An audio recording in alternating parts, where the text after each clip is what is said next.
last summer we went to a theme park, except we didn't actually make it. We got half the way there, and then my baby sister did a big sick on my dad's trousers, so we had to turn back. He looked up. He hadn't written the next bit down, but felt he should add, I mean, it was really a lot of baby sick, and my dad didn't have a spare pair of trousers, and he couldn't go on the roller coaster in his pants. I think the way he talked was really engaging. It was very interesting. It was quite interactive because he got up and walked around the crowd and asked the children stuff as well, which was really nice for the kids to get involved.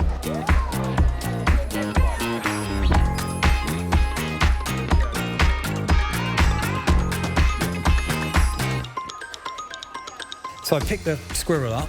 Kids looked at me, and the squirrel sort of seemingly just came to life. It jumped out of my hand, it jumped on one kid's head, jumped on another kid's head, jumped on a picture frame, fell off the picture frame, and landed on the flip lid of one of those flip bins and slid into the bin.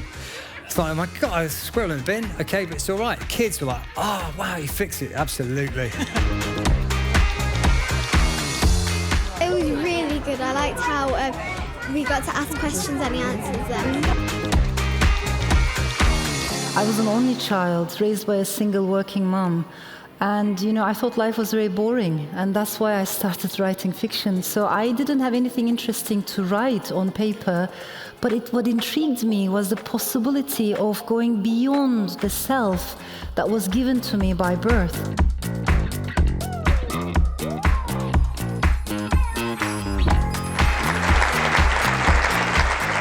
Never in the entire history of the world has there been a species until ours which could take action to save the species or the world.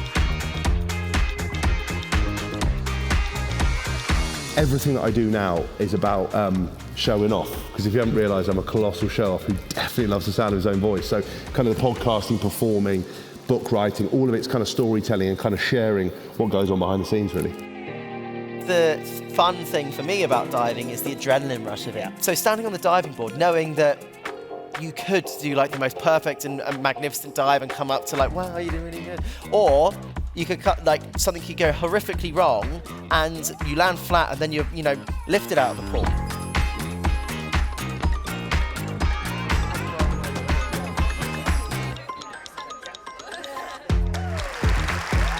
I'm ashamed to say, because people had such a bad time, I'm ashamed to say I had an absolutely lovely lockdown. Because I was just writing, then I'd take a walk, and I lived by the river, so that was lovely. And then I'd write some more, and then I'd cook. It was heavenly.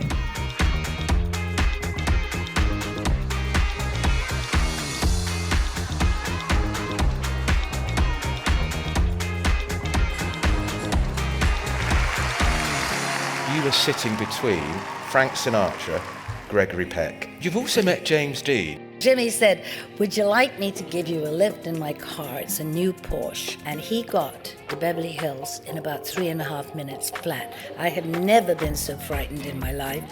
Who's your favourite A-lister? Paul Newman, charming, lovely. He became a really good friend. The most regret that I wish I'd had done was Cruella de Vil. Oh. You know, in 101 Dalmatians. I really wanted to do that because I thought, I am Cruella de Vil. Yeah. And you became a dame in 2015. Prince Charles presided over the investment. What did he say? Can you reveal? He said, about time too.